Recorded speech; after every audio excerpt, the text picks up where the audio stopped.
Olá, sexto ano, tudo bem com vocês? Que vocês tenham um lindo dia.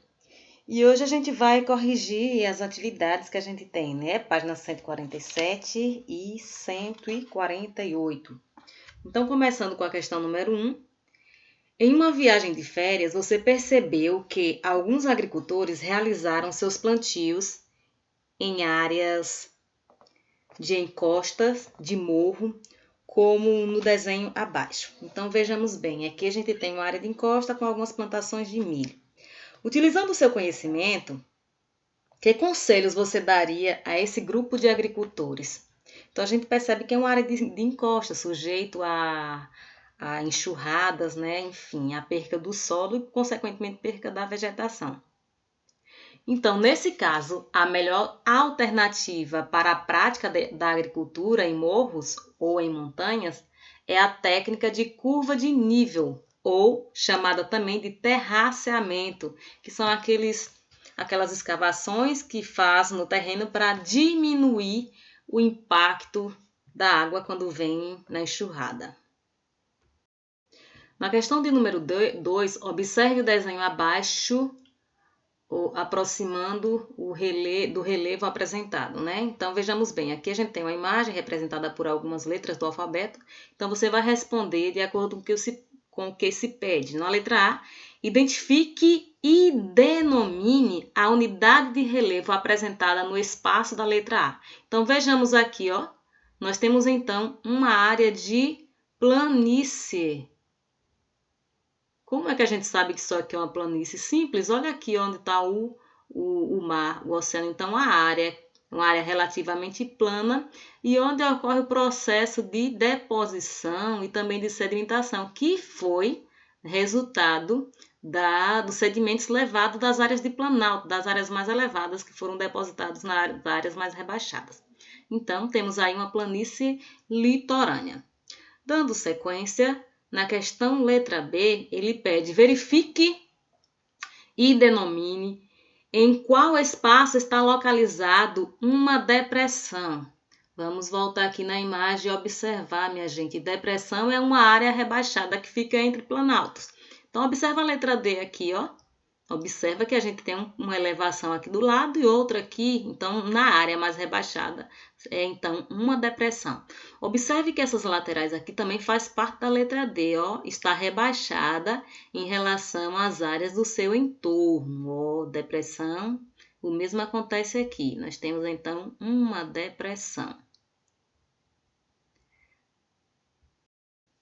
Na letra C, entre as unidades de relevo C e D, indique a que sofreu mais ação erosiva e explique por quê. Então, gente, observando aqui a letra C e a letra D, ó, letra C é uma área mais elevada, letra D uma área mais rebaixada. Então, logicamente, quem recebeu mais ação do processo erosivo foi essa área mais elevada, a área de planalto, né? Ou seja, aqui, nessas áreas mais elevadas, ocorre maior ação do vento, da chuva, então sofre mais o processo de erosão. A partir desse processo de erosão, esse material é levado e depositado em áreas mais rebaixadas, como é o caso da letra D, né? Esses sedimentos são depositados nas áreas mais rebaixadas, ok? Então, quem sofreu mais o processo de erosão, de fato, foi a letra D. Então, um minutinho aí para vocês responderem.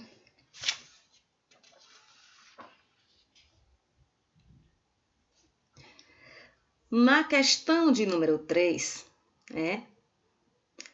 na periferia de várias metrópoles brasileiras, em virtude da pobreza, muitas pessoas constroem suas habitações em áreas de morros ou colinas.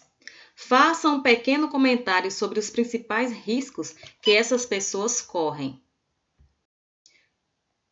Então, aí vocês têm N coisas para falar, né? Entre essas coisas, o que a gente pode citar? Quais são os riscos que as pessoas correm ao construir em áreas de encostas, né, morros, etc e tal. A gente sabe que ao retirar a vegetação, o solo fica solto. Então, à medida que chove, ficam sujeitos a sofrerem deslizamento, perdendo as suas casas, não é verdade? E muitas vezes até perdendo a vida, né, ou correndo o risco de perder a vida. Então, são esses os riscos que as pessoas mais vulneráveis sofrem.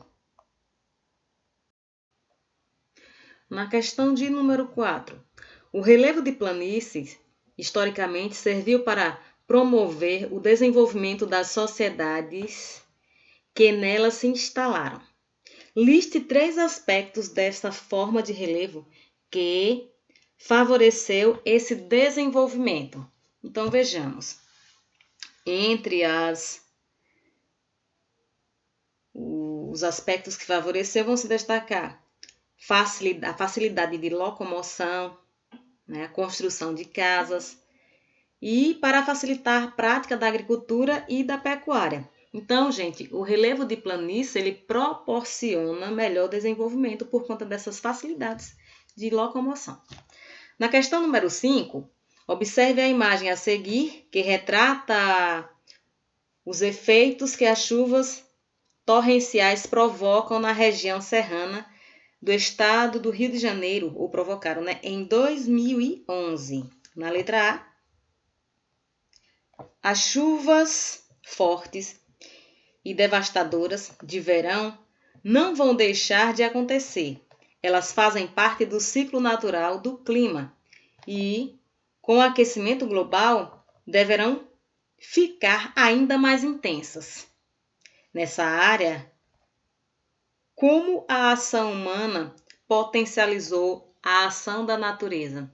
Então, a gente vê aí uma área inundada, aliás, 2 áreas, uma área totalmente inundada e mais uma cidade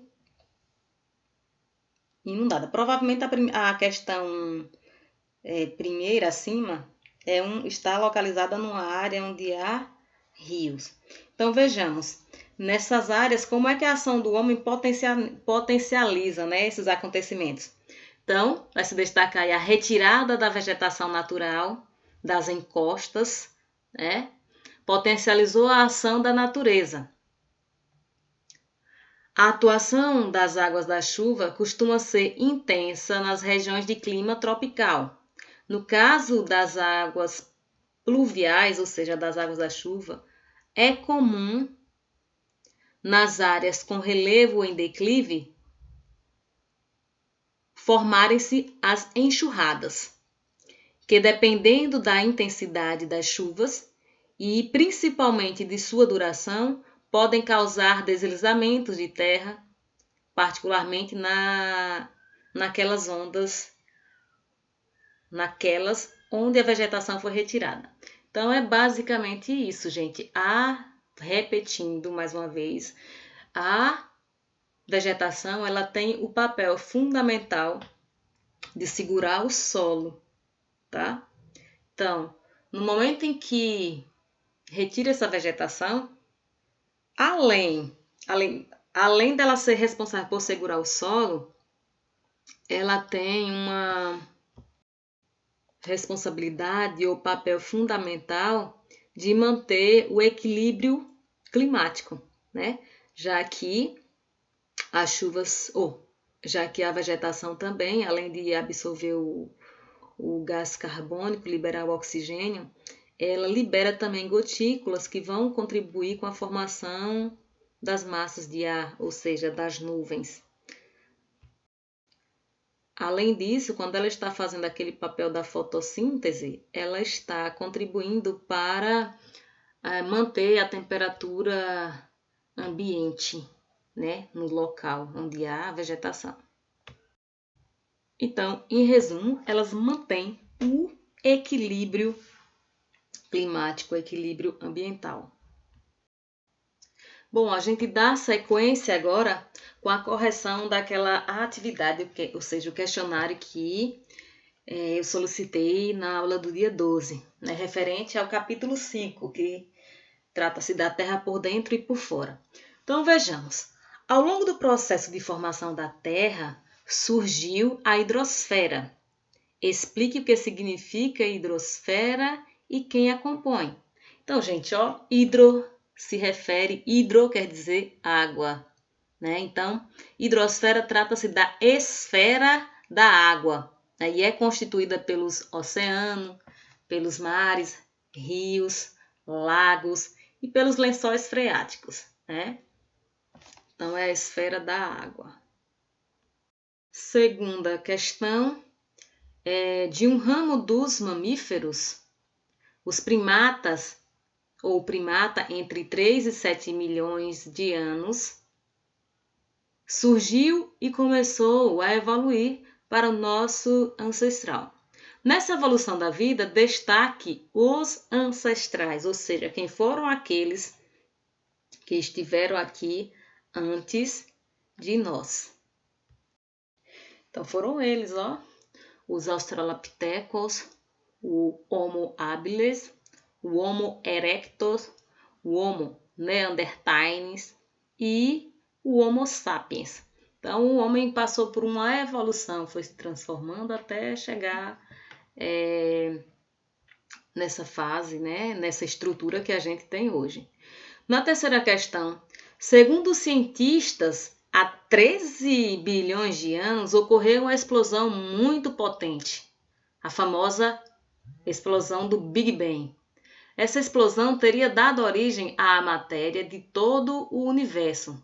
Explique qual a estrutura do planeta. Como é que está estruturado o nosso planeta? Que nome recebe as partes do nosso planeta? Então, como a gente já viu, né? Vocês já viram também nas aulas de ciência, o nosso planeta está estruturado da seguinte forma. Observem aqui, nós temos a parte onde a gente pisa, né? Onde a gente constrói as nossas relações de trabalho, etc. e tal, que é chamada de crosta terrestre, né? Ou chamada ainda de litosfera, é a camada rochosa da Terra. Essa litosfera, ou crosta, ela é dividida em crosta continental, né? E crosta oceânica. Um pouco mais adentro da Terra, adentrando, nós temos então o manto, que é aquela área onde está localizado o magma terrestre, por onde flutuam os blocos rochosos chamados de placas tectônicas. Temos duas estruturas aqui também, duas divisões no manto, é o manto inferior e o manto superior. E adentrando mais ainda, né, ao interior da Terra, nós temos então o núcleo, que é a parte mais densa e que migrou para o centro da Terra. Ele é constituído por níquel e ferro. E aí nós temos a parte bem central, que é o núcleo sólido, a parte mais dura, e que é chamada de núcleo interno e núcleo externo também. No caso do núcleo externo, é aquela partezinha um pouco mais acima, que é uma parte líquida.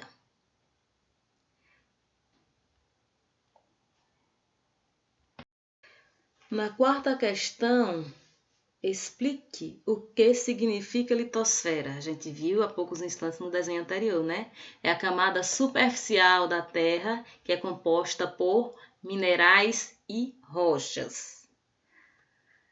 Na quinta, que nome recebeu a massa continental antes da formação dos continentes e qual a nomenclatura das duas primeiras divisões? Então, antes da divisão, né, da formação dos continentes, existia apenas uma massa continental. Essa massa recebia o nome de Pangeia, era um único. E o que significa, né? Pangeia significa toda a Terra. Detalhe interessante, o oceano, que era a outra parte, era chamado de Pantalasa, tá? Então, Pangeia, toda a Terra, Pantalasa, todo o oceano, toda a água. Enfim, depois da divisão, na primeira divisão, essa Pangeia se fragmentou, se dividindo a princípio em duas partes. Uma parte migrou para o norte, e essa recebeu o nome de Laurásia, e a outra parte que migrou para o sul recebeu o nome de Gondwana. Então, foi basicamente isso. Lá na questão de número 6, Ele pede para explicar o que são placas tectônicas. Muito bem. Placas tectônicas nada mais é do que imensos pedaços de rochas, né? Ou seja, são blocos rochosos que flutuam sobre o manto terrestre, vão deslizando, e a partir desse deslizamento de blocos rochosos, eles podem se encontrar ou se afastar. Né? Nesse encontro pode ocorrer um choque de placas tectônicas, é isso que vai formar então os terremotos, quando acontece no continente. Quando acontece no oceano, vai formar então o choque de placa lá no assoalho oceânico, tem como consequência a formação de um maremoto. Na questão de número 7, cite os fenômenos geológicos provocados pelas placas tectônicas. Então, acabei de dizer um deles, né? De falar sobre um deles. O choque de placas tectônicas podem provocar os terremotos. Além dos terremotos, outros fenômenos acontecem por conta desse movimento, que é o caso do vulcanismo, né, que é quando o material magmático sofrendo pressão, elevadas temperaturas, né, ocorre o que? Essas placas elas se dobram, quando não se chocam, as mais flexíveis ao se encontrarem, elas se dobram formando então uma elevada montanha. Esse material pastoso ou magmático sofrendo tanta pressão no interior da Terra, ele funciona como uma panela de pressão, né? Logicamente ele tem uma chaminé e nessa montanha onde há vulcões, por exemplo, se abre uma cratera lá no topo. Então, à medida que vai sofrendo pressão, esse material tende a subir, como se a gente tirasse o pito da panela de pressão. Então, quem está muito quente lá dentro, né, ele tende a subir. É o que acontece no vulcanismo. Então, o magma é expelido pela cratera do vulcão, provocando então aí o tal do vulcanismo. Então, dobramentos é mais uma consequência desse movimento de placas tectônicas. As montanhas que se formaram, as cadeias de montanha, é resultado desse movimento de placas tectônicas, do encontro dessas placas tectônicas que se dobraram. E os falhamentos também. Algumas placas se chocam, as outras se afastam.